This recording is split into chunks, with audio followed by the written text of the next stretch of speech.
We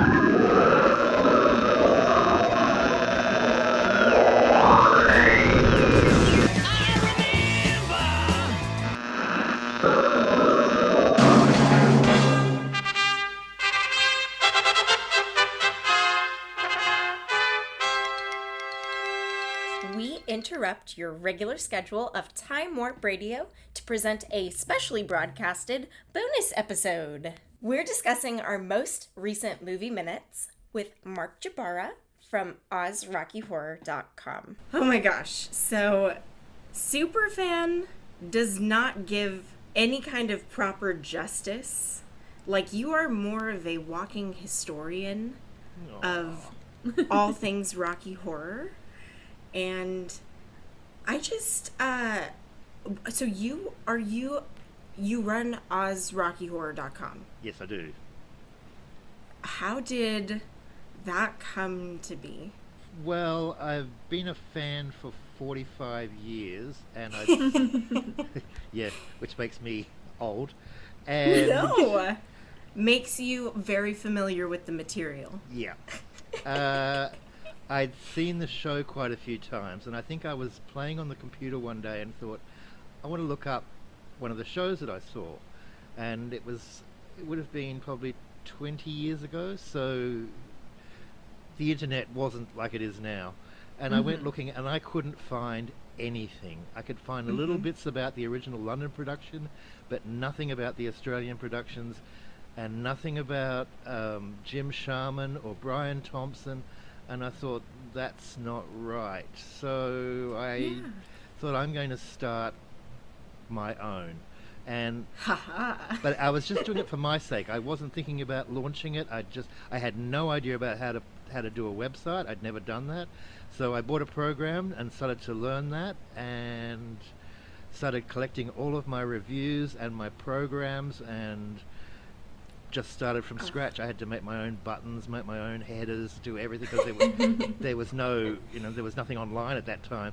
And it took me probably 10 years to get the whole thing done, and then I got over it. And I was so Rocky Horrored out, and I'd written to everybody, I'd had interviews with everybody. I was amazed at how much people who were involved were willing to tell me. So that was great, but it fulfilled what I wanted, which was to know a whole lot of stuff. And then one day I was looking at it and I thought, I wonder if anybody else would be interested in this.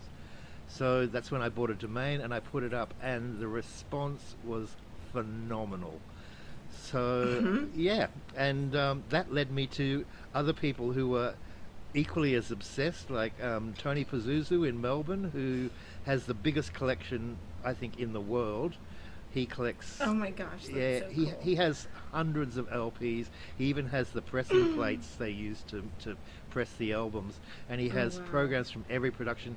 So he gave me a lot of information. And then a guy called John Fabian, who had worked on one of the original productions for 18 months and was friends with the guy that played Frank, he sent me a whole lot of stuff and also told me about the running of it. And then I made friends with Perry Bedden, and my cousin Paul Jabara had played Frank at the Roxy. He replaced Tim Curry in 1974, and in 1972 he had played Herod in London's production of Jesus Christ Superstar.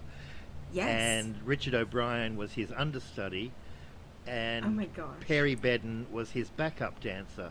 So Perry knew my cousin really well, and when Perry was doing his Rocky Horror Picture Book, one of my things I do is photo repair.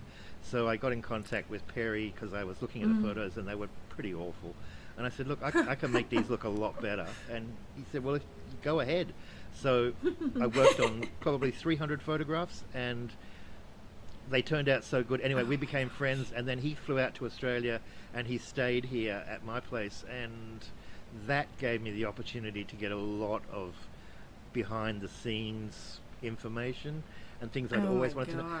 And yeah, you would possibly know that a lot of the things that have become Rocky folklore are just not true.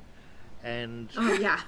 yeah, and people people hear it, they read it online, and it just keeps getting repeated and repeated, and it becomes law, and it's not. So I said a few things to Perry, and he's like, "How do you know that?" And it's like, "Well, I just kind of presumed from all the books I've read." And he's like, "Yeah, no, you're right. That is how it worked." So then we went to New York together and met up with Sal Piro and went out for dinner. And Oh my gosh, Sal. yeah, who is not just Rocky Horror. The man is really delightful, and I'm very close He to is. his Oh my sister gosh. Lilius. So that was one of the best holidays I've ever had. We went to Coney Island together, and I've never laughed so much in my life. There was a That couple of, sounds like the best weekend ever. it was period. incredible, and a couple of the people from the 8th Street Playhouse came with us, and yeah, honestly, I have never laughed so much in my life. If you see the photos, you'll see I look like I'm having a fit. It was great. Then you know it was a good time. Yeah, yeah. It was Oh my gosh. New York is my absolute favorite place in the world, and Me too. yeah, I Same. went over to I went to the 40th anniversary when they had that, and I got to meet Pat and Nell, and because Nell's Australian, I met her daughter, and yeah, everything just yeah. And obviously, I'm not shy, so yeah, it's grown. It just kept growing. I'm just so glad I launched that site instead of just keeping it to myself, because it sat on my Yes. computer for a decade, not being looked at. And yeah, when I put it up, then from there on, because originally it was just going to be about the Australian productions, but then that led me to like, where did it start? And then I did the London production, and then I became friends with Susan Morse, who unfortunately has passed away, but she was in the original Roxy cast, and I went over to the States and saw her a couple of times, and she also filled me in, and then she introduced me to Jamie Donnelly, and yeah, so it just kept going and going and going, and yeah, it's been an absolutely incredible trip.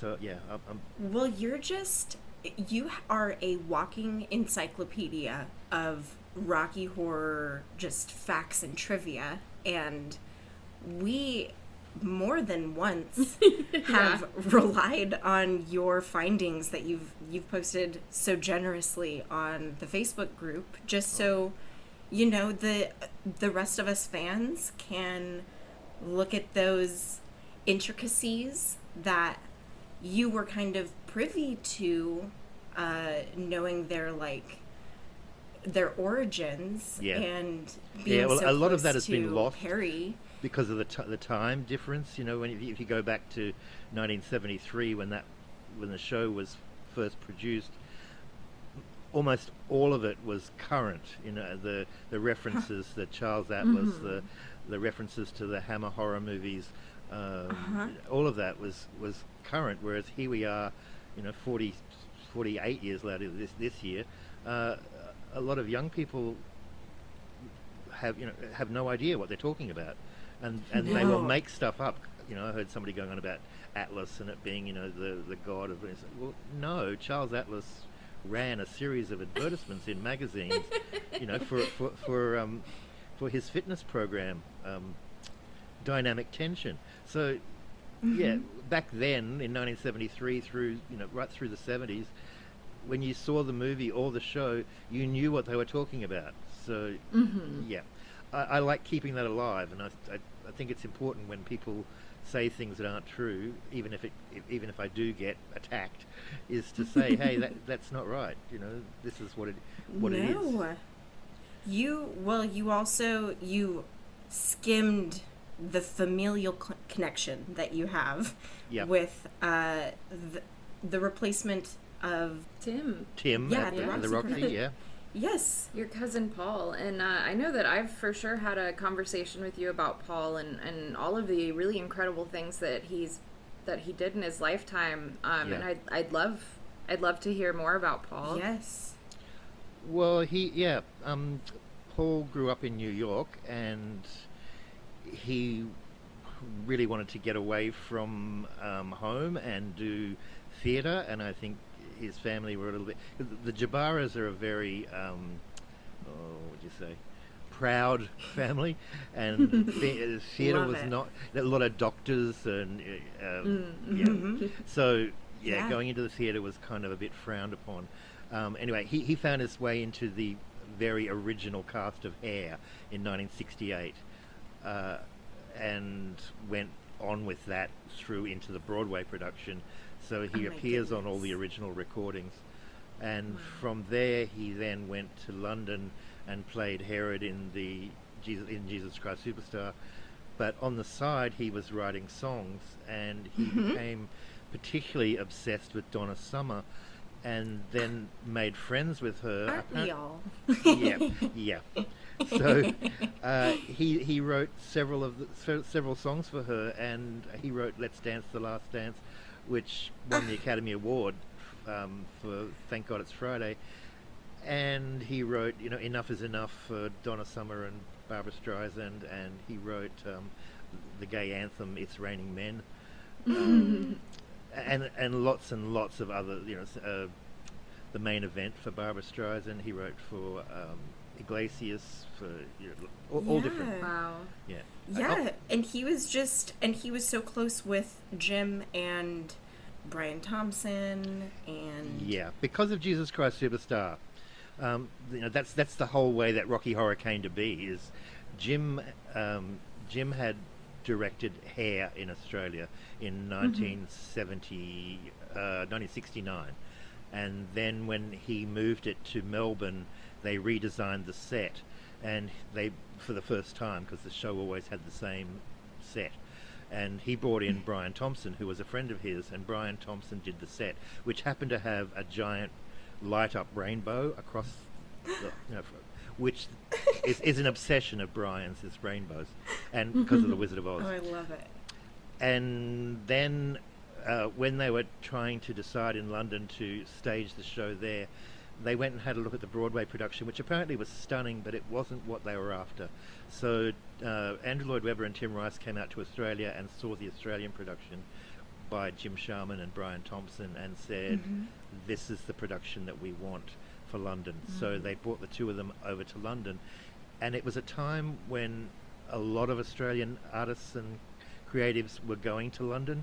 I don't know what Sure. that was about, but there was a period of about 10 to 20 years where it was kind of like a rite of passage to go to London, and it was like Barry Humphries and Nell Campbell. Nell Campbell was well, her name's Laura Campbell. She was the daughter of a newspaper a columnist in Sydney who wrote these cute stories where they were a mixture of fiction and non-fiction, but he used his own family as the characters, but he changed their names, and he gave them Dickens names, and she was given Little Nell. So she was actually Laura Campbell, but she became known as Little Nell. And she went over because of all the Australians over there, and they say she was discovered outside.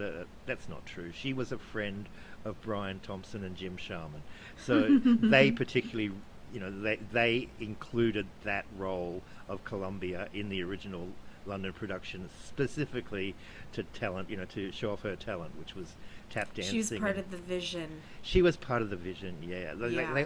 They do. You'll often hear, particularly Richard O'Brien himself, say that he went home and wrote a musical. Well, that's not true. He wrote science fiction while he was doing Jesus Christ Superstar, and he would play it out the back, and he'd talk about this musical. But his concept of the musical was not what Rocky Horror became. And when he met Brian Thompson and Jim Sharman, they had just made a movie called Shirley Thompson versus the Aliens, which was a rock and roll science fiction movie. So it was right up their alley, and they had huge input. And I think, well, I know, when the show first opened, even though the three of them had contributed considerably, they let Richard take all the credit, because they both had quite a lot of fame, and he was an up and coming, and they didn't expect, I don't think anybody expected this little show No. to go on to become what it did. But unfortunately, I think Richard started to believe that he had written it completely, and he never gives credit to anybody else. I think he's a genius. I think the songs that he wrote were great, Yes. but he didn't write the Yes. script. You know, he contributed to it. He had a lot of ideas, but he couldn't construct a script. And Jim Sharman, he put the script together, and he called it the Rocky Horror Show. And Brian Thompson gave it the theme of being set in a cinema and being, you know, this Wizard of Oz idea with an usherette who tells her story, you know, and then returns to being an usherette after having been Magenta in the play. Well, of course, that's all gone too now. So, but yeah. Oh, Yeah. that's so good though. I have a question for you later that you just answered for me. Yep. That is like kind of blowing my mind a little bit that I need to like. That was the just thing that really process got to me when I first discovered it, because my mother had been to London and she saw the original production, and she came back and she had the program in her bags when she unpacked, and it fell out, and it had that picture, you know, the Columbia head with Rocky Horror, and I'm like, what is this? And she said, oh, you would have loved this. And she sat down, and she's as obsessive as I am, so she explained the entire show from beginning to end, and I just thought, that is the most fantastic thing I've ever heard. A show in a cinema about a movie house being demolished, and this usherette singing about her favourite science fiction movies, and then presenting this fantasy which just used the actual cinema to produce this, you know, the set and the props, and the movie screen became the bedrooms, and the power box on the wall became the sonic transducer, and this just, I'd never heard of anything like a show growing out of rubble. And I also didn't know at the time that it was actually playing in Australia, but you know, it was in the time when if you didn't live in this, you would have had the same thing in the States. If you didn't live in a particular state, you didn't hear what was happening state to state. Yeah. You know, Yeah. like now you can go online and you can find out absolutely anything. Then I didn't know. So it wasn't until Right. after the fact that I found that it was still playing in Australia at the time, and I could have seen it. I had to wait till 1978 when it finally came to my state to see the stage show in a cinema. But what was that like? What was that first time like? Did it live up to your expectations? Because then you were in love with it already. I was already totally obsessed. I had the soundtrack. I'd seen the movie. I think I'd seen the movie 27 times by then. Yeah, as you Well, do. okay. Well, then when did you see the movie for the first time? I saw the movie for the first time 2 weeks after my mother got back and showed me that program. So I didn't even know there was a movie, and I was walking down the street and looked up, and there was the poster with the Rocky Horror Picture Show, and I couldn't, I couldn't breathe. I came home going, oh my god, you're not going to believe this. gosh. There's a movie of it, and it's on. She said, yeah, the movie's actually opened in London, and people aren't that thrilled. And I thought, oh, I will be, and I really loved it. And I went to school and went on as I do, and everybody Do you went to mind see my it. asking how old you were when you saw it the first I time? was 14. Okay. Yeah. Yes. So I'm 58 now, so 59 this year. But yeah, I was 14 in 1976, and it didn't open in Australia until 1976. The film, and I think in my state it was a huge success from day one. It never went through that thing where they say, you know, it was pulled or it closed down. Never. You had to book seats in advance to see the movie, and it played twice That's a day crazy. until 1980, from 1976. So for 4 years, I could go in the middle of the day or at night, and sometimes I'd just take myself along in the middle of the day Oh my for a gosh. matinee, and sometimes it was me and 2 other people. But at night time, it was always packed. There was no AP, you know, nobody yelling out. Sure. The film was loved. By 1980, and I think especially after Fame came out, that made a huge difference to how it was appreciated. Suddenly the dressing up and the calling out and all that became a big thing. But by then I'd already seen it to death. And You had your own internal callback script yeah. that you were filling in the blanks. Well, we got up and sang and we danced and all that, but I'd never thought of actually yelling at the screen. Did you ever dress up? Did you ever put on any costumes? Well, we had Rocky Horror parties when I was in high school, so they were huge. The album was so popular that in 1978 they made the first red vinyl for Australia because the film was so popular and it was selling at such a rate. Whereas the first one, I think in America, was 2016, red vinyl. So yeah, it was a big deal here. So when I used to read these things about what it was a failed movie, really. So yeah, and then when I saw Fame, that shocked me. And then to go on in the 40th anniversary when I went to New York, I sat with that group of people who appeared in Fame. Oh my gosh! And the most divine people, and it was. I felt like I was with a group of people I'd been to high school with, but I'd never met before. It was. Yeah, really, really wonderful. I came out of there, I actually cried all the way back. It was at the at a cinema right in the heart of the city, and 2 o'clock in the morning, I think, or 2 or 3 in the morning, I got out, and I walked all the way back to my hotel, which was miles away, crying because I just had the best time ever. Yeah, and I think I still talk to those people, Lilius Piro and Maria Parisi, almost daily. The most wonderful people.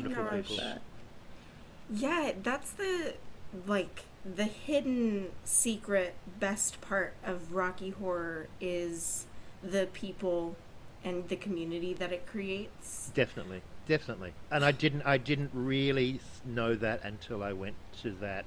I mean, I saw it online and I made friendships there, but to actually go to the con, I was really taken aback at how that connection was. It was like being, I hate to use the word nerd, but it was like, like a nerd fest. We all had this. I mean, there were people there from Spain. I love that you said that, because I literally, right before we we're starting to get ready to record today, I was like, I don't want to say that we're gonna nerd out, but we're gonna nerd out on Rocky Horror today. I don't think that's a bad thing.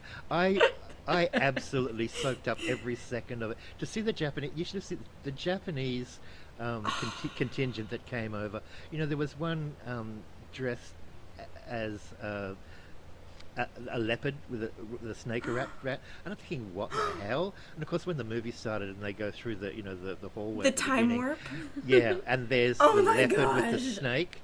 And I'm like, because it was so perfect, and they were so detailed, and they were so lovely, really lovely. And the people from Spain were so wild, and there were people from all over the world. I was the only Australian, which was kind of nice.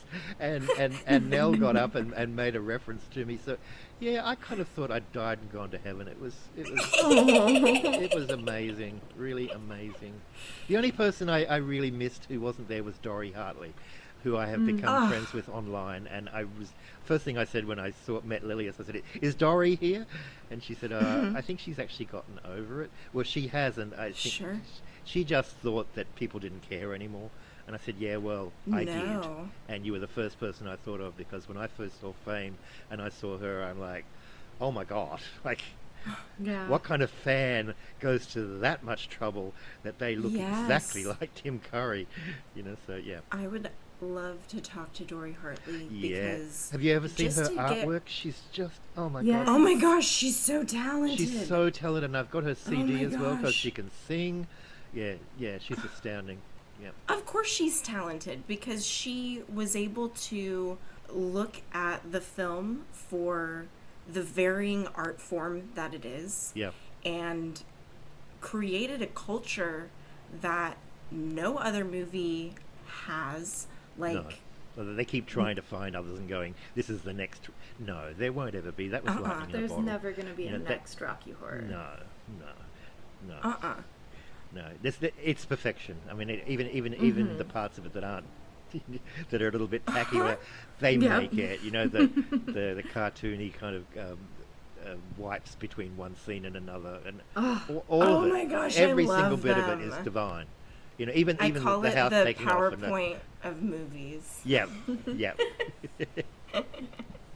Yeah, and I mean, how many movies can you watch that many times and still enjoy it? And I bought the I've got quite a few, probably 40 copies of the LP, but there's one that came out from London a few years ago, and I don't know what they've done, but it is the most amazingly clear recording, and it's on really thick vinyl.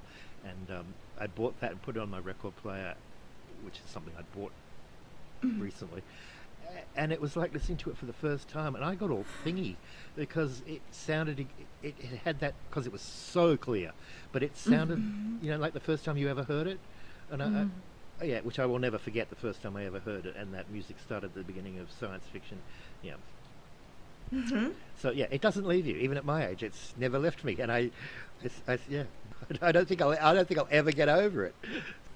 Do you have a favorite poster or media that they released ever? I am surrounded by people come over. Like my house is like a Rocky Horror museum, and people come in and the first thing they say is, "Oh my God, do you like Rocky Horror?" And it's like, no, because it's absolutely everywhere, every inch of space on the walls. You look at them and you say, "If that's a problem, it's time for you to go."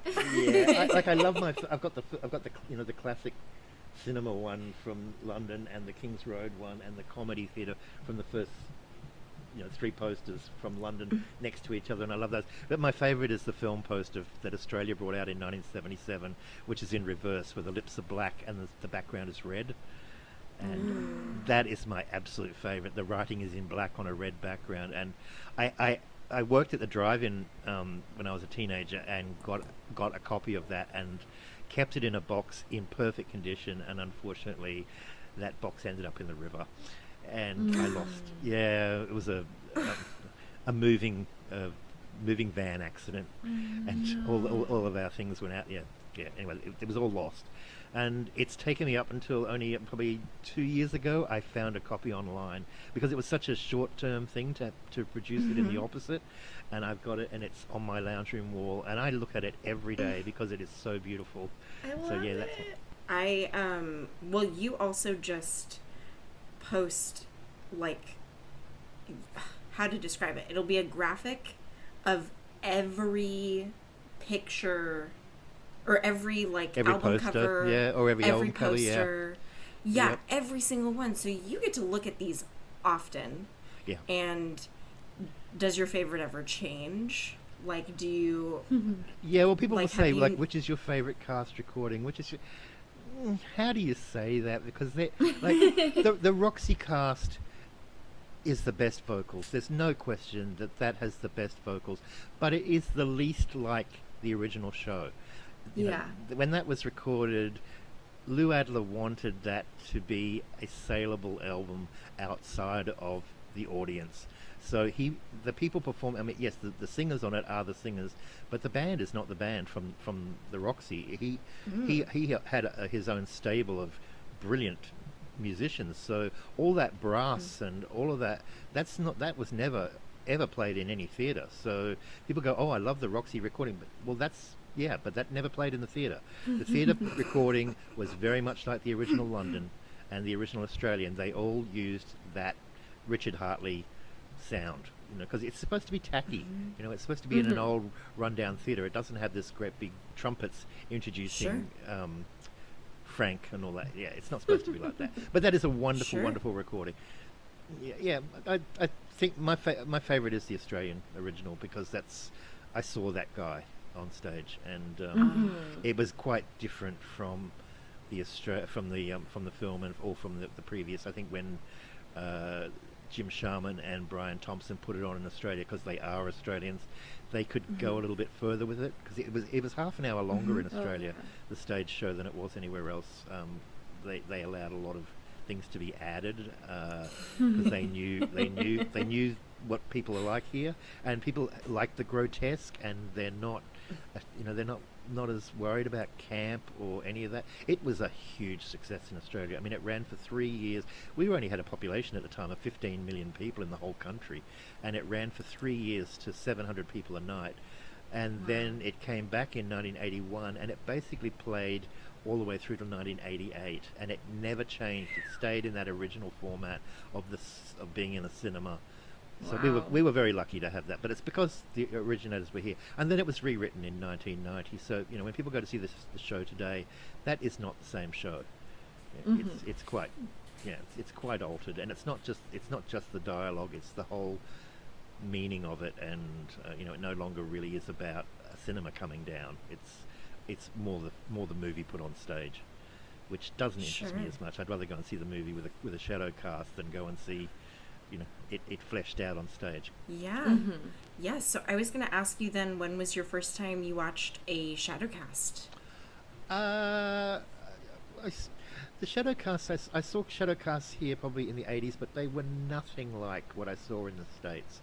And when I went to the 40th, that would have, which is long after the fact, that's the first time I ever saw what America does in real life. And that was a big shock. We're a little over the top over here. Clever.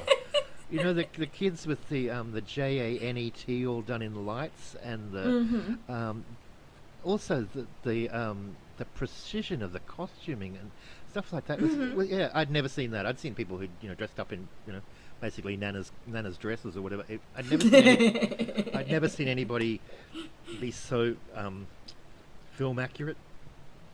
Yeah, that was an amazing, and especially in New York, and I think there were 2,000 people in the cinema. I'd actually never been in a cinema with 2,000 people before, and all screaming and shouting. And when they did, over at Frankenstein Place, and you had 2,000 people with their Bic lighters, water guns, and and their iPhones on torch, flashlights. So and the whole thing was moving. It was It was amazing. So that was the first time I actually saw. I could say I saw it a lot earlier than that, but no, none of them compared to that. That's the first time I've ever seen real shadow casting, and that was that's a good one to count as your first time. Then do you go, like, what's your current relationship with the movie? Do you watch it all the time? Like, I don't watch it all the time because I know every breath of it. So I do have endless copies of it. I've got a whole wall of everything from 8mm film through to Blu-ray. So and dozens of copies of each. So every so often I'll drag one out. When Perry was staying here, see, I also have the stage show on video. So the original stage show. And when Perry was staying with me, I said, do you want? He's like, because he's like, oh my God, you're going to have to take all those things off the wall. I'm going to have nightmares. It's like, they're not going, so get used to it. And we sat down to watch it, and he was like, I can't believe you've got this. He's like, this is what it was like. And I'm like, well, this is the original. That was really wonderful to sit with him and have him get. He's like, no, don't turn it off. No, I don't mind watching this. This is not like. But when I showed him the film, he was a bit shocked at what they've done to it, because it doesn't look like it did. The recent digital transfer, that doesn't look like the movie looked. I mean, the movie was printed to look like it was made by Hammer Studios in London. Yeah. And Hammer Studios made their movies with a lot of blue in them. They tended to film their night scenes in the daylight, and they didn't use blue filters. They actually did it in the processing. And so if you processed those films properly, it would have been all daytime, even if they were talking about the night.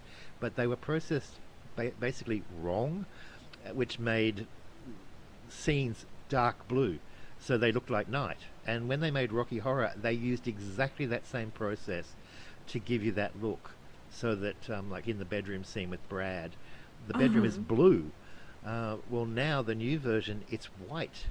And they've taken off the blue filter. They took off all the blue. Well, what they did was they processed it from the negative without any of the processing, and they cleaned off any. It was meant to have all of those flaws. It's not meant to be pristine and so overcolored and so bright. And I think that he just went, oh, turn it off. It's awful. It's awful. And it's like, yeah, I agree, because there was something kind of creepy and old about seeing it when it was on celluloid, which I think they could have. They definitely could have redone digitally. They didn't need to play around with it, but this is what they do. Well, so. I wonder if they're gonna redo something for like the 50th, and hope also so. in 4K. I hope so, and I think one day, like I absolutely guarantee that the very original stage show will play again.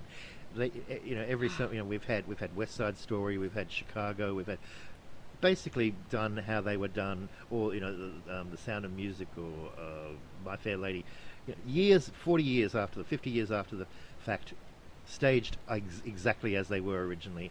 And I think the same thing will happen to Rocky Horror, and I think people will get a shock at the magic of it, because to go into a flea-bitten cinema with these strange ushers walking around with plastic masks on, and the place having like legs hanging through the ceiling and scaffolding everywhere, and it was quite confronting to go into this and sit there and look at this, because the theaters were designed. I mean, it was a set.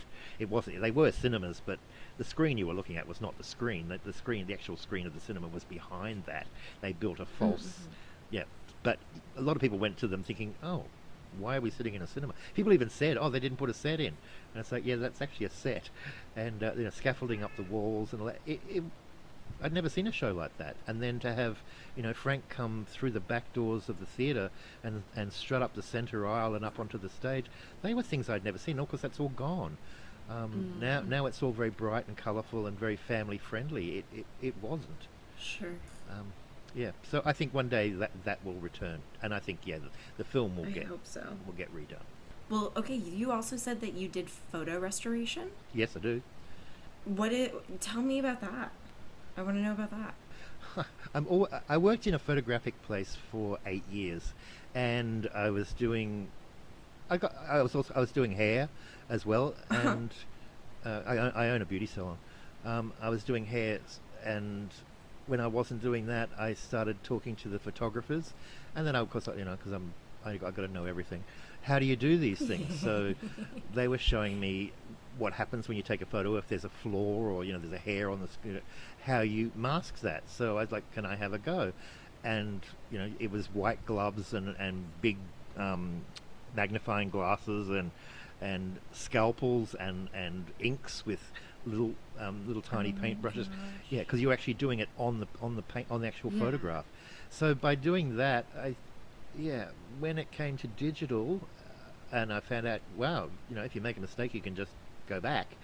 I think it helped to know how a photograph is put together and how a photograph is processed to get a more natural look, and it just grew from there. I actually do photographic restoration for a museum in the Middle East on photos that from the late 1800s through to the 1920s, and I've done quite a few, and I've done some for That's incredible. For an art centre in one of the states in Australia, and I did all the photos for the Rocky Horror Picture Book, but also most of the photos on my website, they didn't look like that when I got them. Some of them were, some of them were pretty terrible because people kept them in drawers for 40 years, and some were taken from negatives, some were taken from slides. So it's just one of those things. Everything Sounds adds like to something. You need to be on the consultation team for people or for the team that does the 4K restoration. Yeah, because you definitely have the skill and expertise. That's what I would absolutely love to. I would really love to. I wish, I would love to have a hand in saying, hey, don't do it. But I also, that every time I see a production of it, I think, oh, I wish I'd been there and said, no, don't do that. That's just so tacky and wrong and overblown, and you're making it a parody of a parody. It's already, it's so clever. It doesn't need that. Yes. No, it doesn't need any some of the callbacks. costuming now is just, some of the productions, it's really, they're so over the top and gaudy and really tasteless. Some of the ones with, sorry to be rude, but there was a production in Australia where Frank rode on to the stage in a winged penis, and it, really? That's a little too much. Yeah, it doesn't need, yes. Yeah, don't picture that, just move on.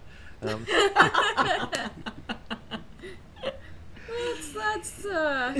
what an entrance. Yeah.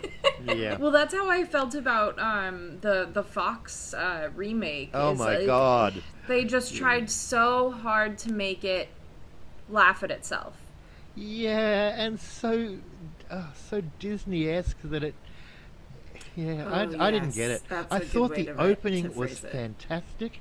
I thought, with the usherette, because that's harking back to its origins. And when it started, I thought, oh, this is actually, and then it went into that cheesy Glee kind of, and then Yeah. having, Yes. and I don't want to put down the lady that played Frank, but Frank is a man, and he's never says that he's transsexual. He's a man who saw a movie with Fay Ray and liked the way she dressed and got excited by it.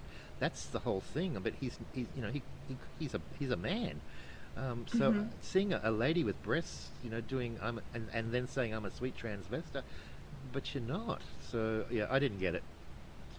Yeah. Yeah, it's just why we didn't need it. And then the bedroom, Yeah, we didn't the need it. bedroom scenes, with the spanking and like, oh, believe. And then you had, Dr. Disneyfied Scott, is who's the right German way to but put it. black, and his nephew's white. I said, yeah, because there were a lot of African Americans in Germany in the Second World War. Not. No, totally. And I mean, like, once I heard that Kenny Ortega was doing it, I was like, because he Yeah. did High School So it's Musical. High School Musical. Yeah, Yeah. and that's what it was. Yeah, it was High School Musical meets Glee meets, yeah, Yep. very, very Well, sad. okay, let's purge that from our minds. Let's not Okay, even thanks for that. remember Yeah, that now I'm feeling happened. awful. Yeah. And is there like a scene in the movie or in the show that you're like, every time it gets you, every time it like hits you at a sweet spot, Well, or it could definitely be like, Sweet Transvestite in the original stage show, because you weren't expecting it, and also because it's not in the same. The songs aren't in the same order as the movie, so Yes. you're kind of waiting for the time warp, and instead Frank came out, and you didn't expect to hear this bang at the back of the cinema, with the doors fling open, and he's standing there with his cat, and everybody would turn around to see what that noise was, and then he comes strutting up. That was a spectacular thing, but the floor show's always going to be my favourite part. I love it. I love all of them up there on stage, and Frank coming out and doing whatever happened to Fay Ray, where he looks so beautiful, and then yes. all that, the whole last part of it. There's probably people say, oh, all the best of it's in the first half. No. I really love, and I think I'm going home when he sits on the floor and hands out the cards and all that. Laments. It's just Yeah. it's really magical. In this original stage show for superheroes, you had a big curved ladder behind the movie screen, and it was lit very dimly with a lot of smoke, and Brad climbed up one side and Janet climbed up the other as they sang, and it looked like they were climbing into the sky towards each other. And while they did that, the whole cast formed in front of them in like a tableau, with Frank standing on a block in the middle with his hand up and the others all pointing at him, and then behind him, just behind the screen and in front of them, was a giant rainbow, and that lit up one stripe of colour at a time.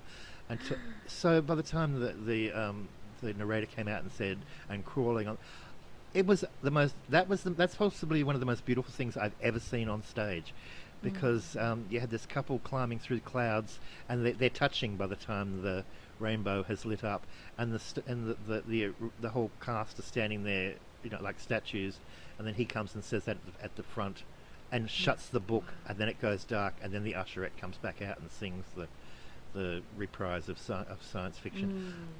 Yeah. Every Oh, time, so good. every time I'd be like, yeah, that's in this rotting cinema, here's this like incredible piece of magic happening in front of you, and it's all so subtle and so beautiful. Yeah.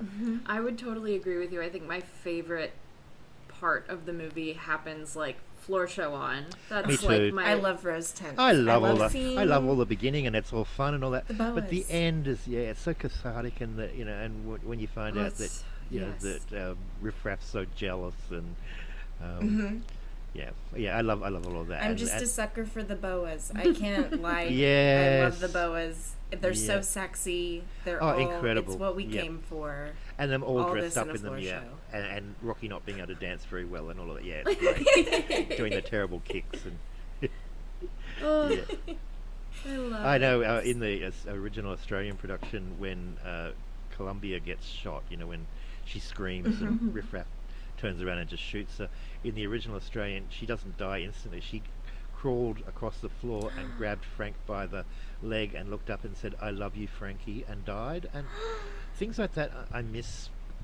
Yeah, I don't know. It's just not as lovely now. That was just a beautiful moment. So heartbreaking. Yeah, and it was. Oh my gosh. Yeah. And also there was you knew all the way through that Riff Raff was jealous because like when he introduced, because Rocky can speak in the stage show, when he introduced Rocky and he goes, Rocky, this is Riff Raff. Raff goes, yeah, hello, right, and does this like takeoff of him, and it's like, oh, you don't like this. Whereas so many things, subtle things have gone. Yeah. So then, is Frank your favorite character? Does it rotate? I think Could you pick a favorite? I think the whole show revolves around Frank. So, yeah, Frank is my favorite, and Columbia next. Yes. And maybe because the film was my first introduction, and to be honest, I didn't know she was Australian.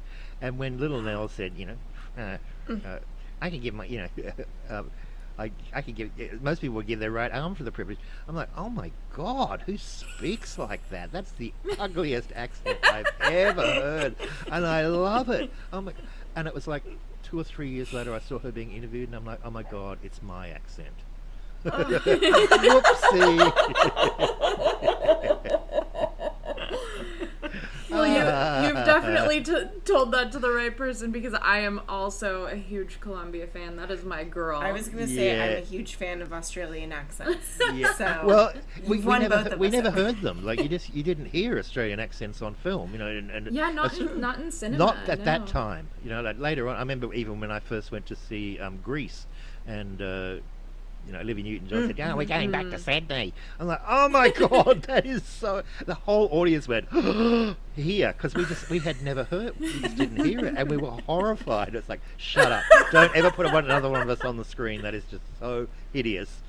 But for Columbia, it was great because I'd never heard, and hers is such an extreme version. Yes. Like that whiny, and it's wonderful.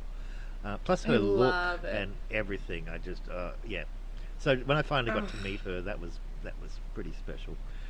She is incredible. Incredible. Yeah. Just I want to because there's so many like online con stuff that she's doing right now. Yeah. That I just want to like reach through my screen and just hug her. Yeah. Because she's so wonderful, so sweet. And I went out still and bought loves it so much, every single she brought out. Do the swim and stilettos and lipstick and all that. And then there was a TV series that came out from England called Rock Follies, and she's in that. And I caught it one night late at night, and she was in it, and I was like, oh my God! And of course, it had probably 20 Rocky Horror people in it from the London production. Yeah. So yeah, that became, and then I went out and bought that soundtrack, and then I watched that religiously, and then I found out she was in other movies, so I went and got those, and yeah, so it's been an ongoing thing. Of all the people that you meet, Pat is definitely the loveliest. Like that woman, I cannot believe. I mean, I'm not even going to say what age she is, but she's like 22. Yes, eternally young. I have never seen. Eternally. I couldn't keep up with it. She was out all night, every night, and always up, and had the best stories. I mean, and she does the accents, and her takeoff of Susan Sarandon was one of the. I thought I was going to wet myself. I can't repeat it here because it was just it wasn't nice. But she was telling us, and I was just like, I will never forget this story. It's horrible, but it's just so, because Susan Sarandon always does that thing about how she got pneumonia. Oh, yes. Yeah. Well, it was about that where she turned around and went, "Oh, for God's sake, you're not going to tell the I got pneumonia story again." Yeah. Just great. She really, really puts the effort in. I wouldn't say Nell's wonderful, but she doesn't put the effort in that Pat really wants to make you feel like, when you go up to somebody and you go, "I've loved you," and you think, "Oh God, you fangirl, God, I sound like such an idiot." She reacts to that. Pat is like really appreciative and hugs you, and like, oh, whereas the others all kind of go, "Oh yeah, here we go again for the 5 millionth time." She doesn't ever do that, and yeah, I think that's an astounding thing for someone who was a Shakespearean actress and was really Yes. yeah. She Oh my gosh. she is really, really special. So yeah. And she knew that Rocky Horror was special, and that's why she stayed attached to it. Yes, and did the movie. It's become her. Yeah, even though they cut her song. Work. Oh my gosh! No. How dare they? Well, yeah, because she sang science fiction as the opening of the show, as her as the usherette. Know. And because for the film it was she provided the lips, but she didn't provide the voice. And at first she was, I don't know, you must have heard, and she says, "Oh, I don't know." And then she went down and saw what they were going to do and went, "I'm in." Yes. So, yeah. Yes. And she's, I mean, it says a lot face. for her, like her performance, that she has, I think, 10 or 12 lines. Yes. Total. Yes, and yet you don't she forget is it. That thing at the end when the camera favorite. looks at her face and you get that flutter of the eyelash, when they do that close up on her. It's like, look at you. She's so talented. She just makes my heart stop. She's I performing love like it's a silent film. She's really selling every single facial that expression. Mouth. When she during the time warp, when she puts her face down on that thing and makes that grimace. Oh, it's just magical. I'm totally in love with Pat, and I'm friends with her on Facebook, and her Facebook posts crack me up all the time, every day. Yeah, they're not like the posts of somebody, who's been in the theatre for all this time, and I don't know anybody of her age that has that sense of humour, that lust for life. Seriously.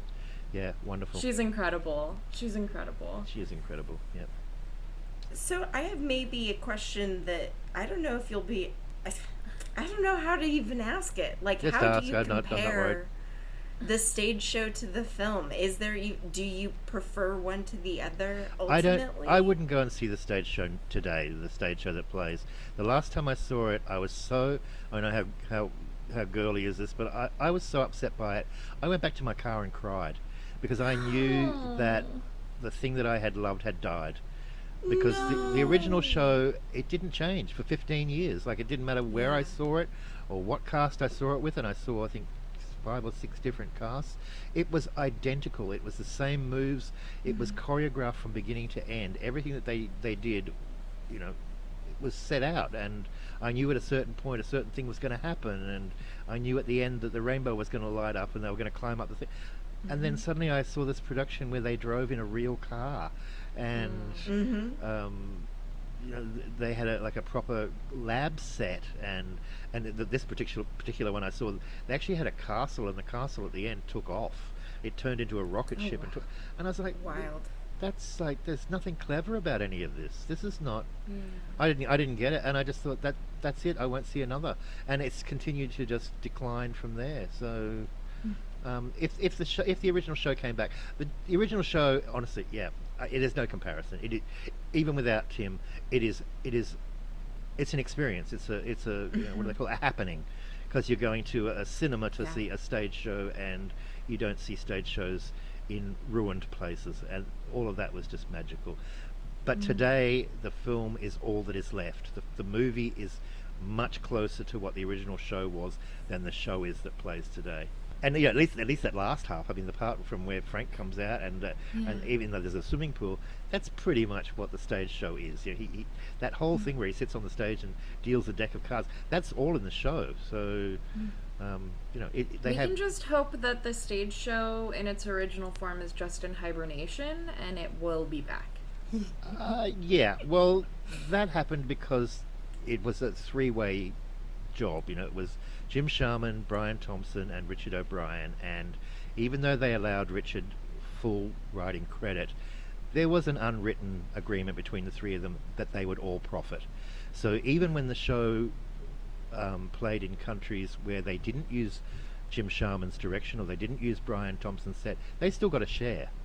So because Richard knew that without them there wouldn't have been a show. But in 1990 he approached Jim Sharman because he wasn't making anything out of the movie. I mean, the movie is totally sewn up by Lou Adler. Nobody makes anything out of it.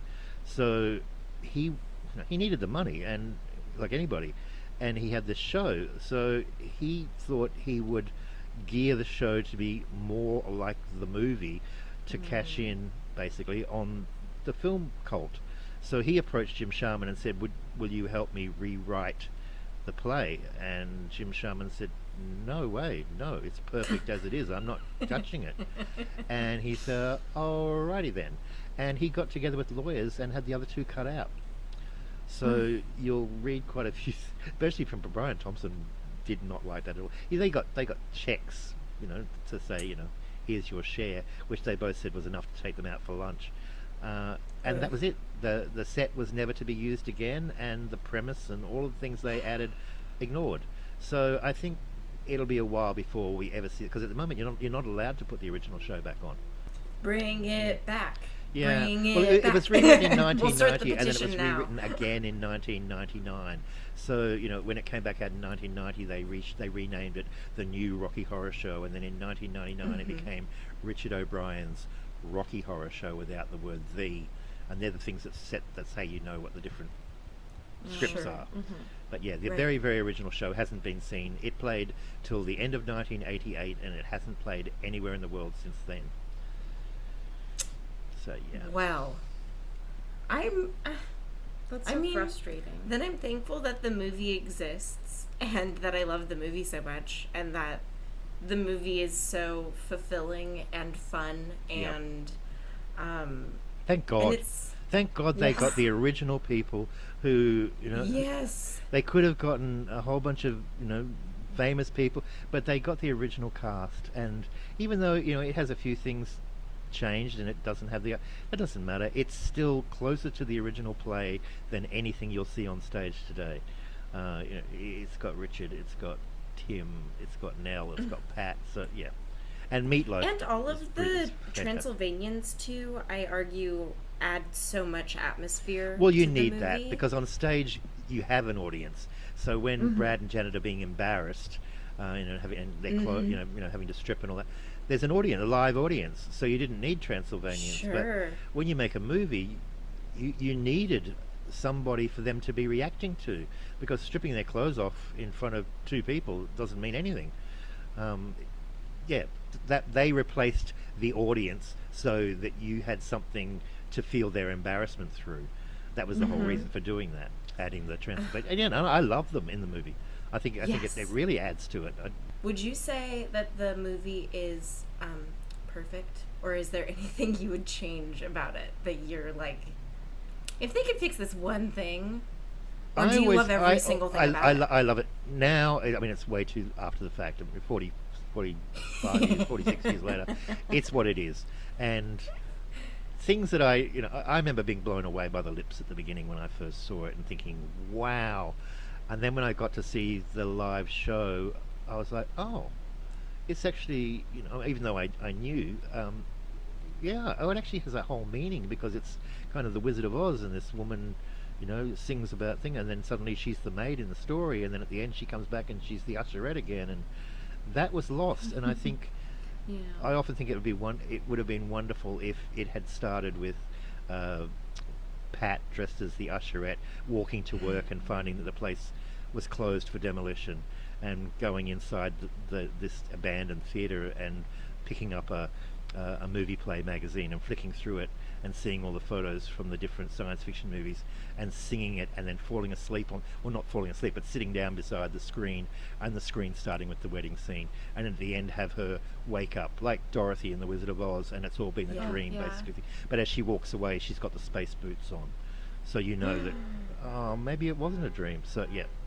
she was there that's how the whole time. Well, I mean, now I won't be able to help it. It will be what happens in my head too.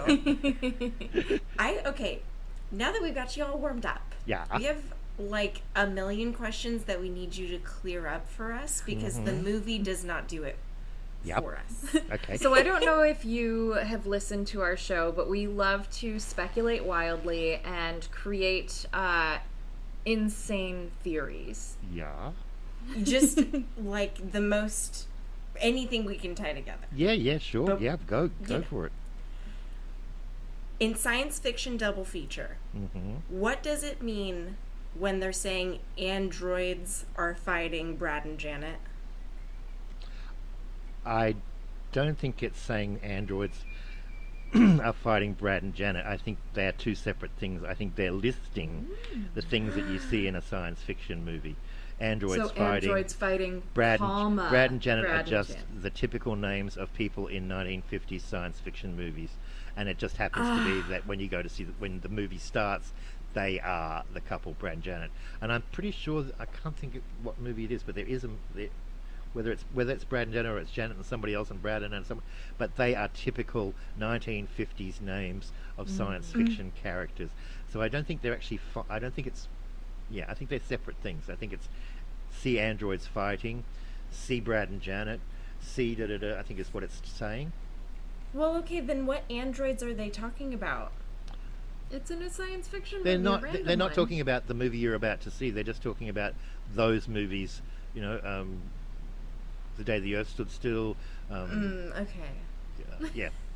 She's singing that because in the original it's an usherette, and she's singing about she's going off into this dream about all the things that she's loved in the years that she's been working in a cinema, and it includes all these movies, and it includes seeing androids fighting Brad and Janet, and plus it also rhymes with Forbidden Planet. That's true.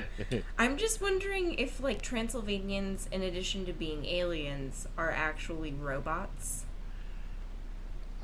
Do you know what I mean? Could be. I hadn't thought about that because they don't exist in the original. So, they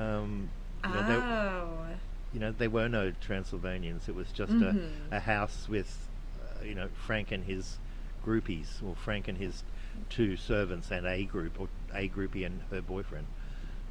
So, yeah. Well, okay.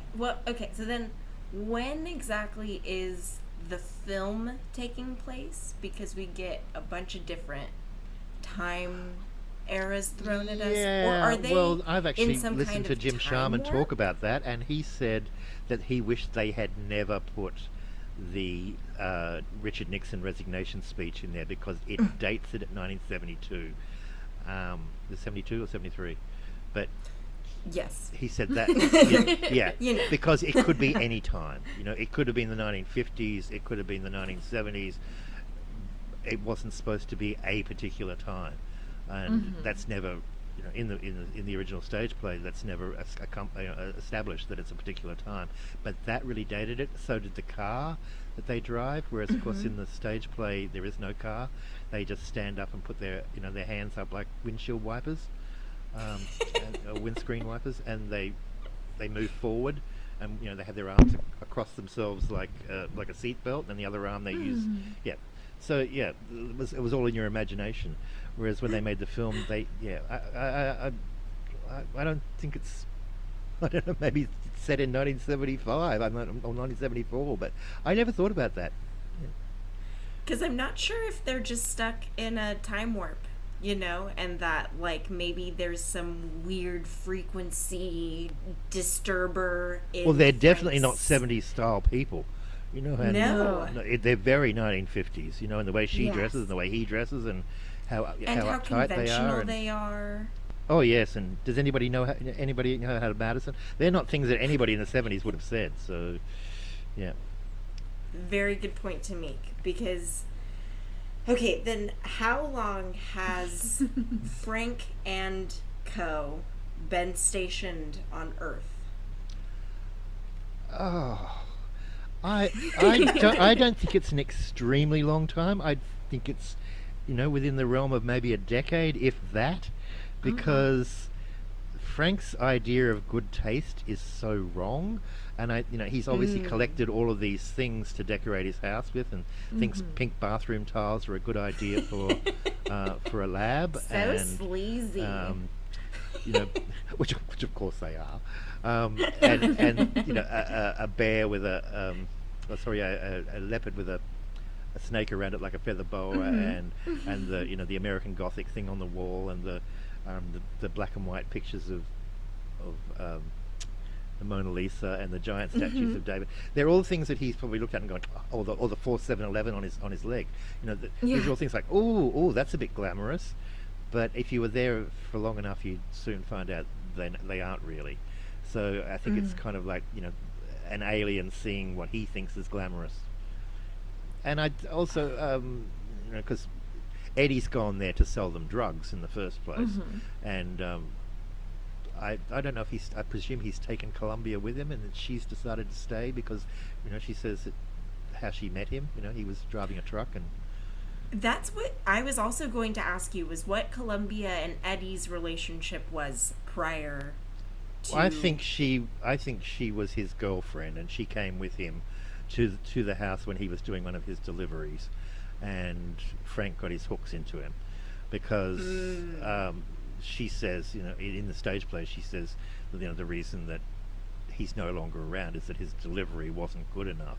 And even though that has two meanings, you know, in the play, it's quite obvious that Frank uses drugs because you can see the marks on his arms, and one of Columbia's costumes actually had a syringe on strapped to her wrist. So they're things that you don't really see in the movie. So, but it does say ex-delivery boy, and the term Candyman was a term for a drug dealer. So I think, you know, Eddie's now out of the picture. They're waiting on the new Candyman.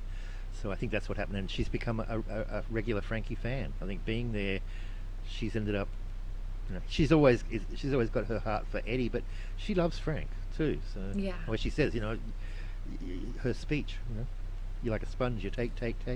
So you know, I loved you, you know, she says.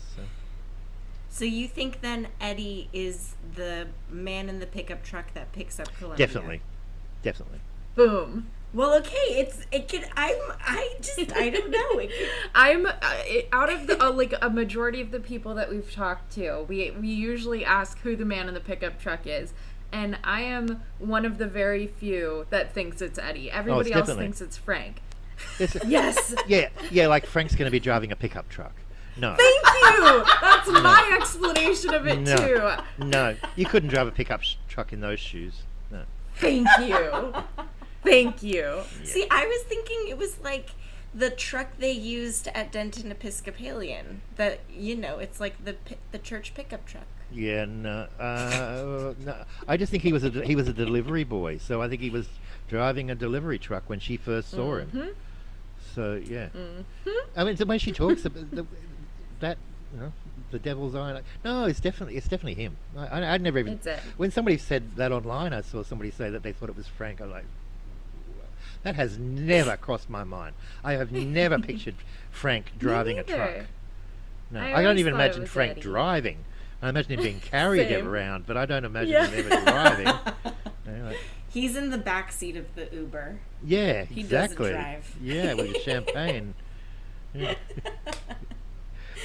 Oh man, because I'm curious too how long like Frank and Riff and Magenta have been observing Brad and Janet, and like, do you think I don't think they were. I think people keep bringing that one up too and going, I think, you know, the scene at the beginning where they're at the wedding, I don't think that has anything to do with it. I think that is just part of the fact that it's a dream. I mean, the original, when the movie first came out, the poster didn't say a different set of Jaws. It said a musical dream come true. If you look at the very, very first poster, because that's what it is. It's a dream that this person's having.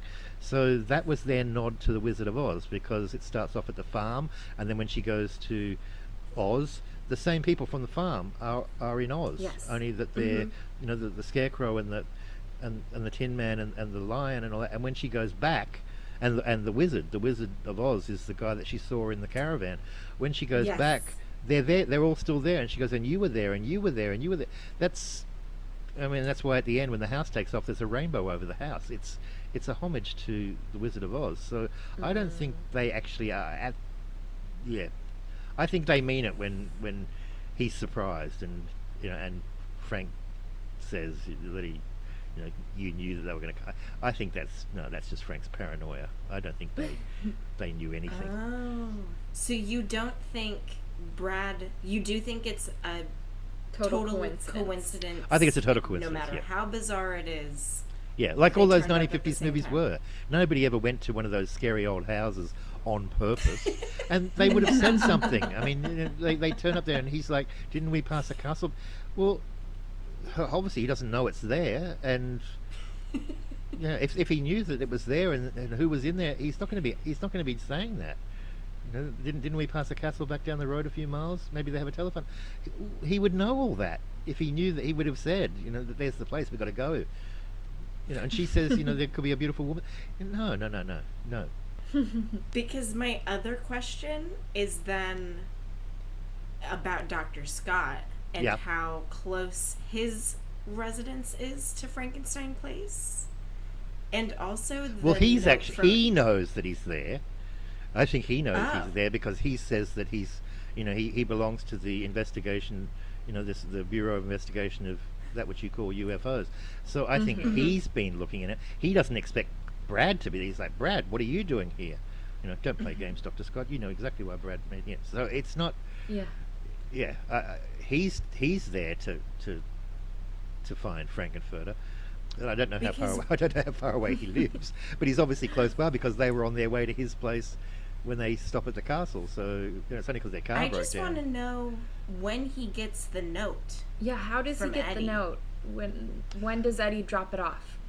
Oh God, I never even thought about that.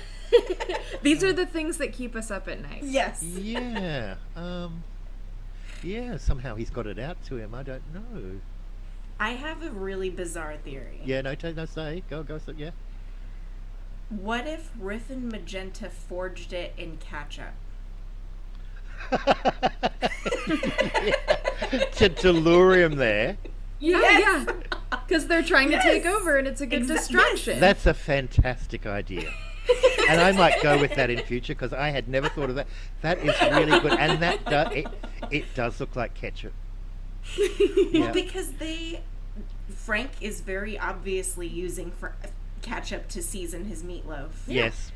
And I just don't know when else Dr. Scott would have gotten that note, and I also wonder how long he's been sitting on it. Like if he got the note and immediately ran over to investigate. You guys are that's a really good one. I had never thought of that. We told you. Riff Raff and Magenta wrote the message themselves with ketchup. And that's too why they're like in dinner scene, he pulls out the note and they're like, oh. Yeah. Here's when it makes the appearance. Because they don't act horrified or surprised or anything. Yeah, right. Yeah. Yep. Because then I'm like, I also wasn't sure. Yeah, I wanted. But she actually thinks that's funny. When shut up. That. Yeah, she's cackling and she thinks it's hilarious. Yeah, she thinks the whole thing. Yes, that's very. Yeah, yep. Because they have got this whole other agenda going on. Yeah. So that's been going on all the way. I mean, they're the ones that let Rocky go.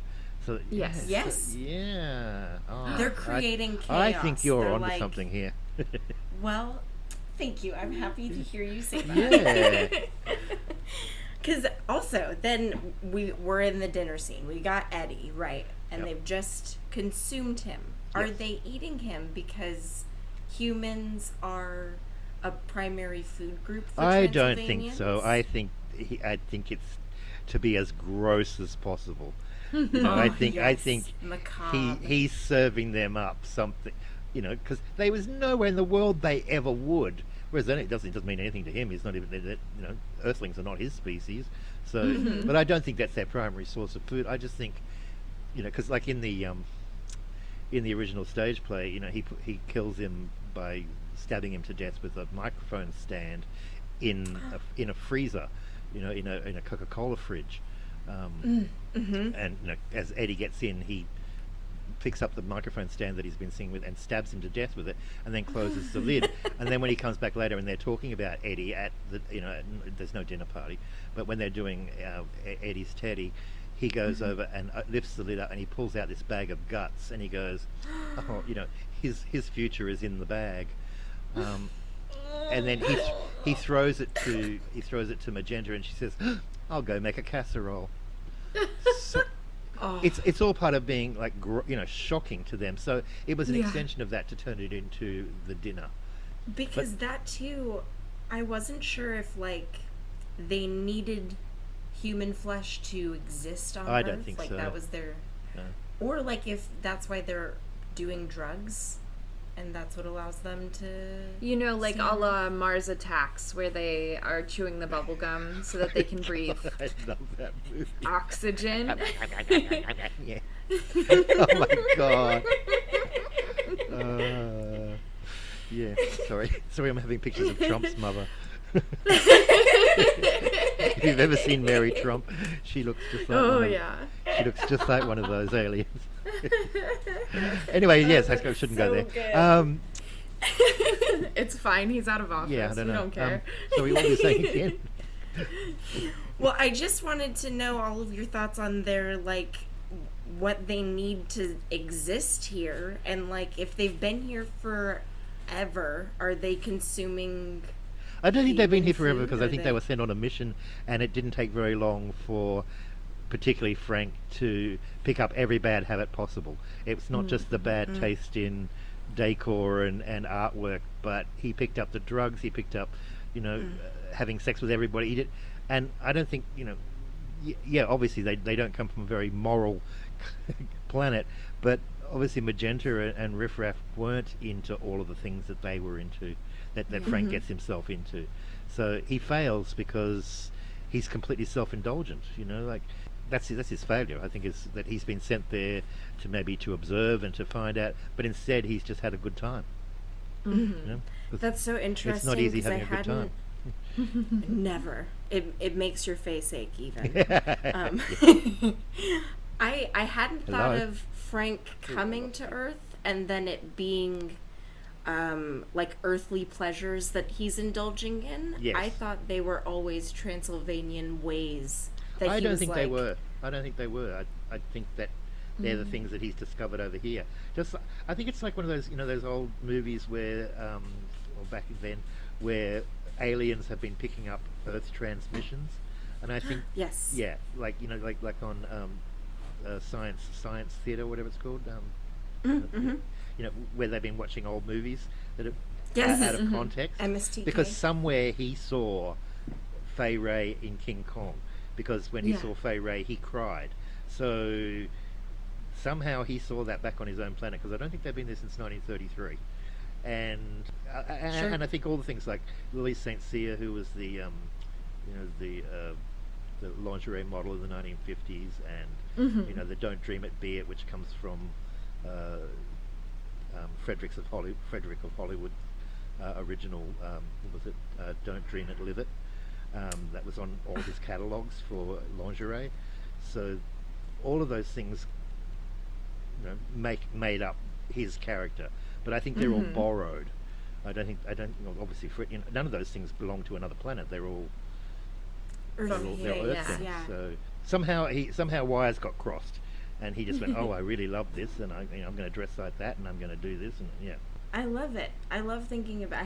I've never thought of him learning the Earth customs. Well, you have a look at the Transylvanians. None of them are dressed like the rest of them, are they? I mean, they're dressed in like tuxedos and waistcoats, and nobody's wearing stockings. That's a good point. I think that's something that they've thought this is a sexy thing that the Earthlings do, and they've adopted it, along with the ads from Charles Atlas, all of these little bits of pop culture that in 1973, 1975 was still current to a degree, which are gone now, but then they were. And if you did buy any comic book, Charles Atlas was in the back of every comic book. Yeah. I saw that ad for because in the original ad it's £97 weekling, but that doesn't sound good, like a weakling weighing 97 pounds. It had to cut it to 98 so that it flowed better. But that is what the ad is. It's about a weakling who weighed 97 pounds and his girlfriend kicked sand in his face, and he goes off and he finds this ad in the newspaper for the Charles Atlas thing, and then he goes back to the beach and he beats up the big guy that kicked sand in their face. So that's what that song is about. And so Frank's obviously seen that ad, because the ad said at the top of it, "In just 7 days, I can make you a man." So, yes, yes. So all of those things, they're all little bits of pop culture that have somehow gotten intergalactic. They've picked them up, but out of context. So, well, I have a Charles Atlas question for you now. Yeah. A related. Yep. Charles, semi-related. Where did Frank get Rocky's body? Oh my God. Well, see, yeah, in the yeah, that's a hard one. He's obviously. Oh, I can't thought about it. Because in the movie you really see him almost like grow from. Yeah. Yeah, you don't know that there's anything even inside those bandages, and then you see the skeleton, and you see it flesh out until he stands up and he's a person. So, yeah, and I don't know. In the stage play, he's obviously there, like he's a mummy. same idea, but he doesn't grow. He's already a person. Because we have a couple ideas. Yeah. Go ahead. Yeah. It's either he could be like a Medusa'd Greek statue, or like a man that's been previously captured. He needed a brain that's for Medusa'd, it, so he took part of Eddie's. Exactly. Yes. Or how far-fetched is it that Frank maybe exhumed Charles Atlas's grave and used Charles Atlas? Except that Charles Atlas was alive in 1973 and 74 and 75. I don't think he died until the 1980s. I think he died in like 72. I remember looking it up. Oh, really? I'm pulling up the Google right now. Yeah, I am too. We came up with the wildest idea. Well, yeah, Charles Atlas certainly didn't look like that by the time he died. 72. He died in 72. Yeah, but he was of an age, wasn't he? He was. But how far-fetched is it to believe that's that a really good one, and it could be. How far-fetched is it to believe that Frank had technology? He was 80 years old. Yeah. But Frank could have had technology to like de-age him. Yeah. Benjamin Button him. I want that technology.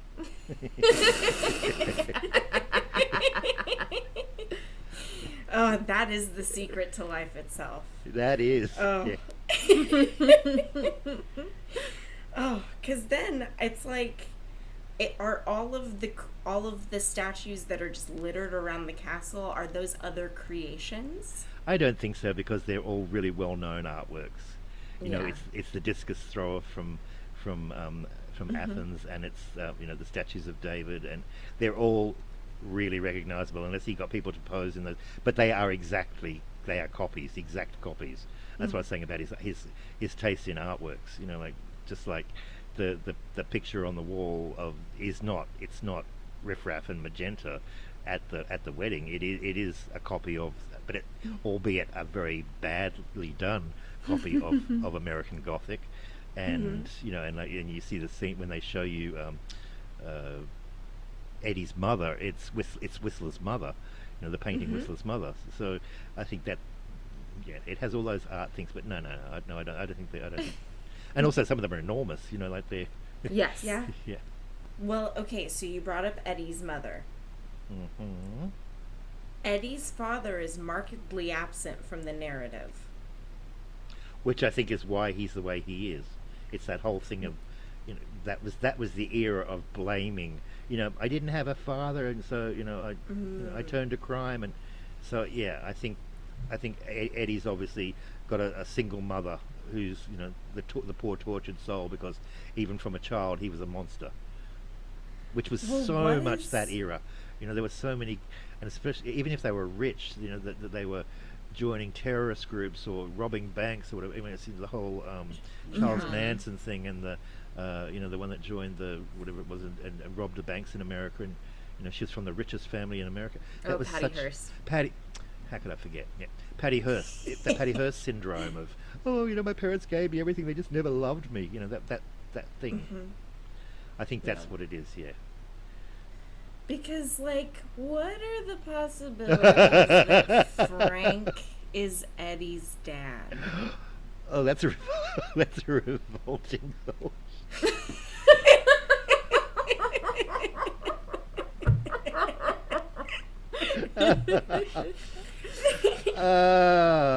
Great, and he ate his own son.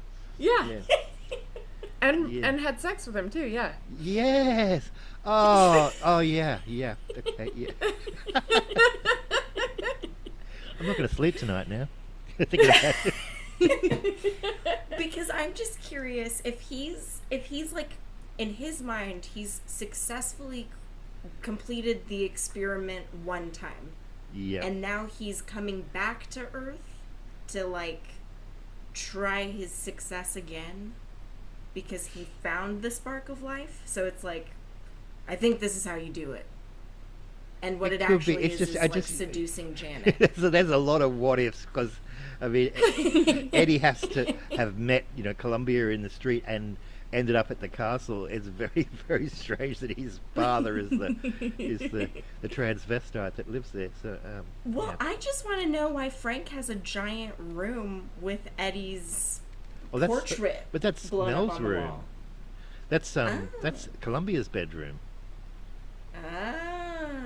Yeah, because she's got a mirror on one wall that's shaped like a guitar, and on the other wall opposite she's got a giant poster of Eddie, so that she's looking into that guitar at the poster that's behind her. I love that, where that's done. Yeah, that's definitely her bedroom. That's her and Magenta's bedroom. That's the same. Yeah, that's the other corner. How long Columbia had been in the castle either? If she settled in, or if I think she settled in, definitely. Yeah. Okay. I think she became a regular Frankie fan, and I think they've become like this. I think that's a little bit of a nod to the Australians who went to England, who went there looking for fame and ended up latching themselves onto people over there, like Barry Humphries and Jim Sharman and Brian Thompson, and all those Australians who went there. What's her name? Germaine Greer, that wrote the book on female liberation. She went to London. They all went there, and they all ended up hanging around the most famous. So yeah, I think it's a bit of a nod to that she found this star outside of her own realm. I can believe it. Hello. Yeah, I can believe it. Okay, then I know that you know the Denton affair then. Yeah.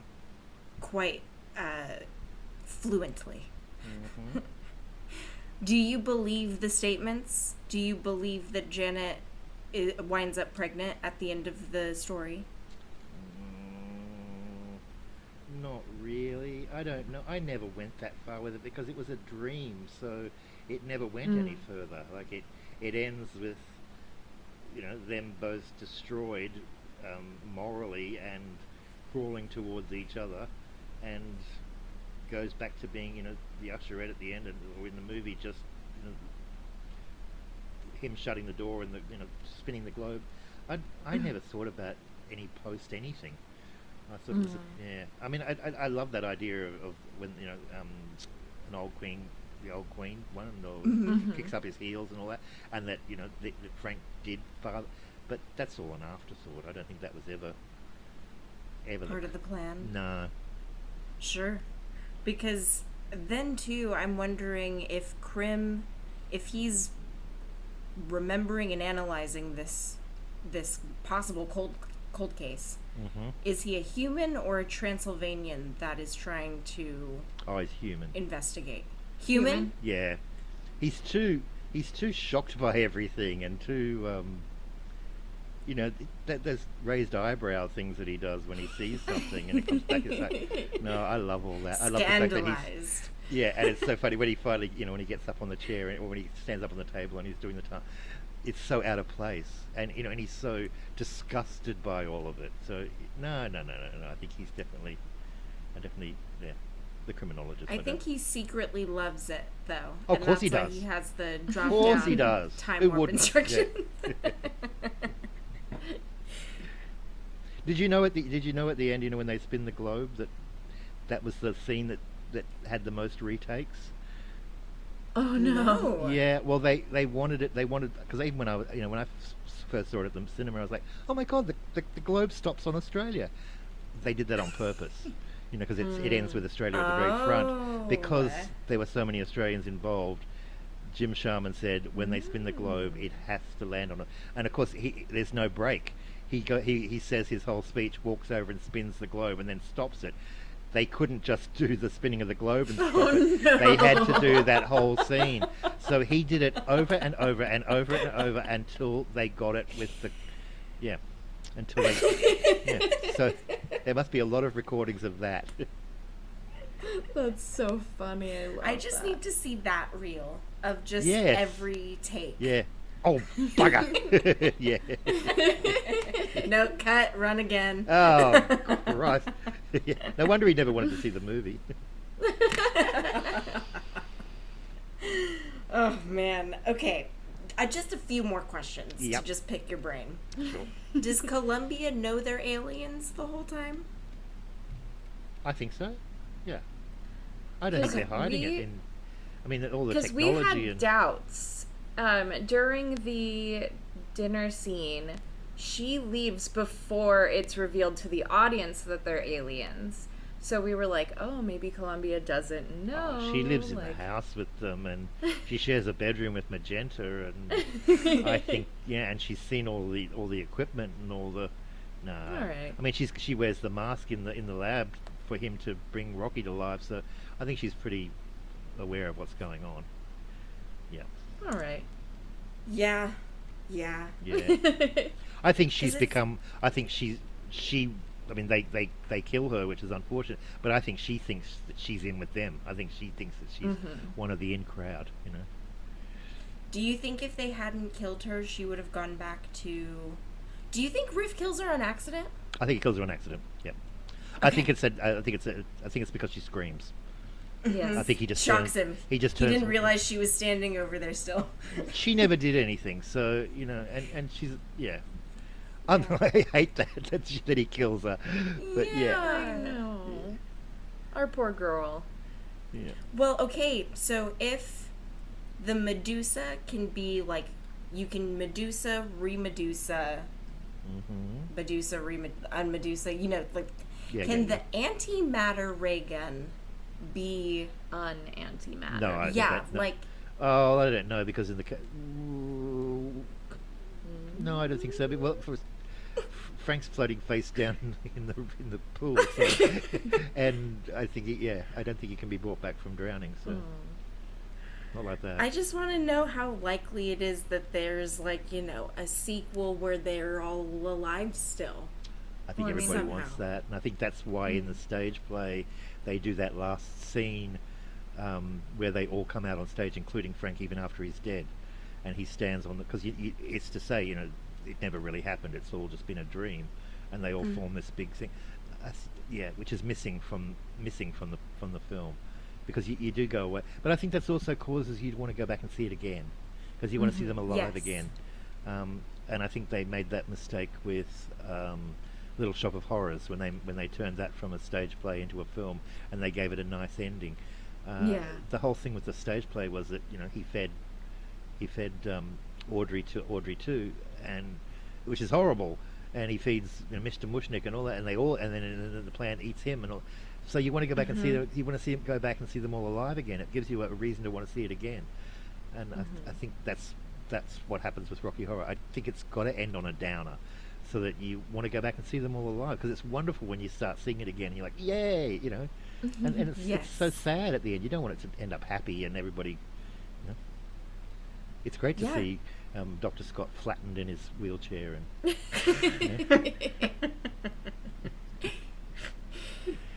What do you think about this? Just like the lasting legacy and 45 years ago, when you saw the playbill for the first time and then you saw the movie for the first time, did you have any inkling that, like... No idea. Honestly, absolutely none. Because it wasn't an era of reflection. It was an era of, I mean, apart from like that is a nostalgic trip, that the whole thing. But that was an era of like, you just had Hair, and you'd had Jesus Christ Superstar, you'd had Godspell, you had Rocky Horror, then you had Evita, and they were just, nobody ever looked back. This is definitely much more an era of looking back. You know, people, we never, I was watching something recently with, on YouTube they have those people who listen to old songs and tell you what they think, and they were listening to songs that were 40 years ago. Well, 40 years from when I was a teenager was like the 1930s. There's no way in the world I would have been listening to 1930s music and commenting on it. Whereas today people will look back, and so it had that in its favor, that at the time it should have just petered out like everything, but there wasn't anything. It really started to die at the end of the 70s. There really wasn't the new. You know, you had the new romantics and the punky kind of thing that came in, but then it went back to being really, really boring. You know, I think after AIDS and you know, Achy Breaky Heart and all that sort of crap, and girls grew their hair long and boys cut their hair short, and it really just... And now when you look in the street, everybody's got their nose stuck on a phone and they're all dressed in gym gear. There's no fashion anymore. You know, you take a photo, you take a photo of anybody, you look at old photos from the 20s, the 30s, the 40s, you can tell as soon as you look at it when that was taken, because people all look like that era. You know, then you look at the next one, you think, oh, that's definitely the 50s, that's the 60s. You take a photo now, it could be any time in the last 20 years, because it doesn't move forward. Hair hasn't changed. You know, there's the internet. Yeah, yep, and it's become this big homogenized thing. You know, back then you could tell if somebody came from Spain or they came from Germany or they came from because of what they wore. Whereas now everybody wears the same clothing, so you can't tell until somebody speaks. You can't tell any of that, and I think that Rocky Horror has had that in its favor. I don't think that would have happened prior to that. It's definitely a capsule of a blip in time. It is, yeah. I just think that there hasn't been anything. There wasn't anything like it before it, and there hasn't been anything like it since. So you can't compare it to anything. You can't say, you know, I can't think of anything else that's had that kind of longevity.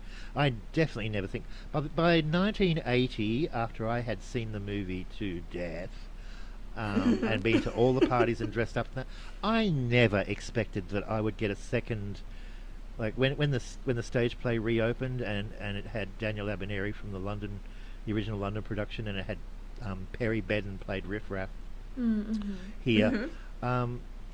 That was like a new lease for me, and then it just kept going, and here we are now. It's still going. So yeah, every 10 years I look and think, wow, you know, another 10 years. So I don't know if it'll ever go. I think after 10 years I thought, yeah, it's going to. But it didn't, and I think there will always be the next. It might get misunderstood, and it might get, you know, altered, and I know it's definitely louder, and there's a lot more yelling and stuff. But you know, each generation seems to find an attachment for it, which is just incredible. Is that what's most surprising to you? Would you say? Yeah, definitely. That it still hasn't. When I went to the 40th and saw how many people were there, and then went to that cinema, and there were 2,000 people, and they weren't my age. You know, they were everything from, I mean, there were children dressed up, all the way through. And I went to the 45th here in Australia, and there were like kids there, and they knew every word, and they were dressed up as, you know, they had a fancy dress competition, and the kid that won was like 10, dressed perfectly as a Transylvanian, and it's like, wow. You know, like a 10-year-old wouldn't even have seen it when I first seeing it, but yeah, how fantastic, because their mothers show it to them, and Sorry, I'm just thinking about a time I had somebody from work come to my place, and she'd never heard of it, and I'm like, oh my god, sit down, you're going to watch it. And then her boyfriend came to pick her up, and I don't know what he thought we were watching, but it was just when Frank came out of the elevator, and he had her out the door and in the car in like 2 seconds. He's like, "What are you watching? Oh my god!"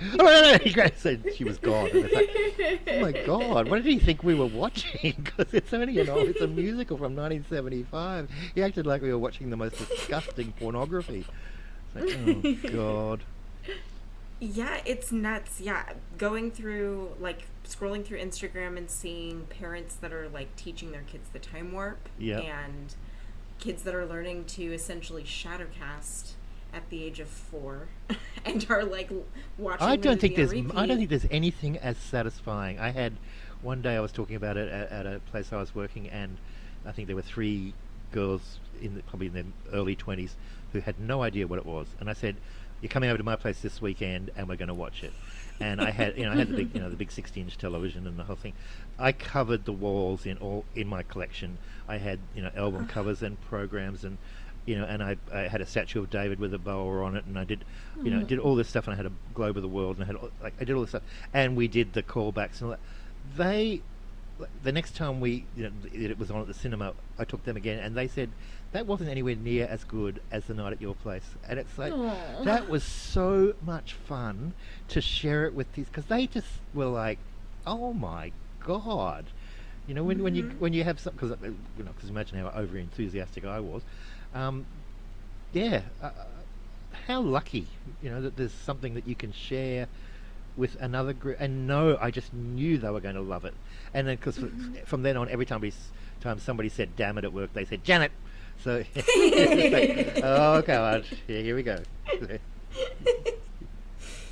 Oh, I love that. I love just all of that, because I was going to ask you what you think is the most important part of the legacy of the film, and I think you kind of nailed just it. sharing it. Yeah, and sharing it, you know that people, how could you not? And I've never had anybody get to the end of it and go, oh, well, that wasn't. Every single person goes, I have never seen anything like that in my life, and they want to see it again. So yeah, it's a great thing to have to share. And I'd never, when somebody says I've never heard of it, do I ever think, oh, I always think, fabulous, new blood. Yes. Yes, I need to show you this. You are coming to my place tonight. I'm dragging you, kicking and screaming. So I have a final question for you, yes, which you might get after dragging people over to see it for the first time. Yeah. What does Rocky Horror mean? What does Rocky Horror mean? Like, if you have someone who's come over, they've watched it the first time, and they turn to you and they go, "What the heck was that I just watched?" What does that mean? What do you tell those people? Oh, God. Well, they got to sit there for the next 3 hours while I go on. I always, if I'm going to show it to them, I give them the history before we watch it, because I have to tell them, put it in context. I always have to say, look, this started off as a stage play, and it was in an old rotting cinema, and it had an usherette that came out and sang the first song, and I give them the experience I had the first time when I was told how it worked, so that when they see it, they're like, oh, is that what that means? Instead of getting to the end and going, what the hell was that? They kind of know. I never stop the movie and start explaining anything, but I like to give them and I show them the programs, I show them the various things that I've got. Just, yeah. I'm always shocked when they don't. I was showing it to these girls, and I'm like, look who that is. It was Susan Sarandon, and they're like, no. I'm like, it's Susan Sarandon, and they're like, who's she? I'm like, it's Thelma and Louise, and they're like, what's Thelma and Louise? Oh my god! Like, and then when it got to Meatloaf, and I'm like, see who that is? And they're like, oh god, it's Meatloaf. And they're like, what's Meatloaf apart from something you eat? And I'm like, so I actually played, when it was over, I played them some Meatloaf clips, and they're like, and he was popular. Like, they played like 2 out of 3 ain't bad, and Paradise by Dashboard Light, and they're like, these are awful. God, I loved him. So, yeah, some things don't age, but yeah. They didn't recognise any of them. I was, because I was showing, the Barry Bostwick, who was in God, whatever it was, Spin City or whatever that. Yes, yes. Yeah, yeah. I'm going through all this. They'd never heard of any of them. So yeah, all those. Yeah. Okay, moving right along. Yeah. But that's also up to the person. That's part of. It's great to give somebody a little bit of a precursor, but finding out all that stuff for yourself is great. I didn't go into it even when I saw it the first time. There were still things I didn't know who Lily Sincere was. I knew who Charles Atlas was, and I'm thinking there's got to be someone. That's got to be someone. So I went looking, and I thought, oh my God, she was a lingerie model. Well, that makes sense. And so yeah, it's the fact that people don't bother to look. I find really weird, and they come up with their own ideas, and you're like, what? I mean, you can just put Charles Atlas into Google, it'll tell you who he was.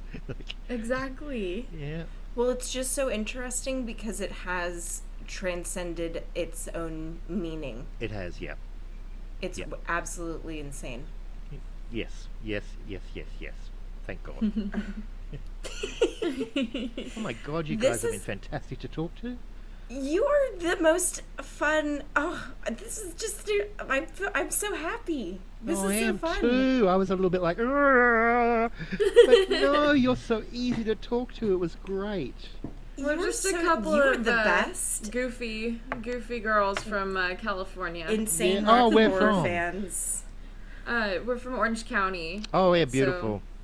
Yes, next time you make your way over to the States. I go every. If there wasn't COVID, it was supposed to be last year, but it will have to be as soon as I go every 2 or 3 years. My family came from America, so my mother's brother lives in California, or did. He just passed away, but he lived in Glendora. So, and I spent a year there when I was 10 years old in 1972. So yeah, I have to go to Disneyland. I've been to Disneyland 6 times, and I every time we go, and my partner goes, "You don't want to go to Disneyland?" It's like, "Are you joking? We're staying across the road." So yeah. But no, I will definitely. Yes, and Orange County's gorgeous. So yeah. And you'll have to see our Shadowcast. We'll put. I you in will the front definitely. Row, so there's no way I'm missing that. Is there anywhere that you'd like to send listeners to look at things, or do you want to talk about the Facebook, because you're so active on the Facebook? Anything like that? Yeah. Well, I think that Rocky Horror Picture Show original site on Facebook is fantastic. I'd love people to go and have a look at my website. 100%. www.ozrockyhorror.com, because it's a great place to find the answers to things, and it goes through every production, and I keep adding to it. I mean, every day I'm adding to it. I just got a whole lot of photos from Spain from 1974, from the 1974 production in Spain, and I just got some information about the one in Paris in 1975.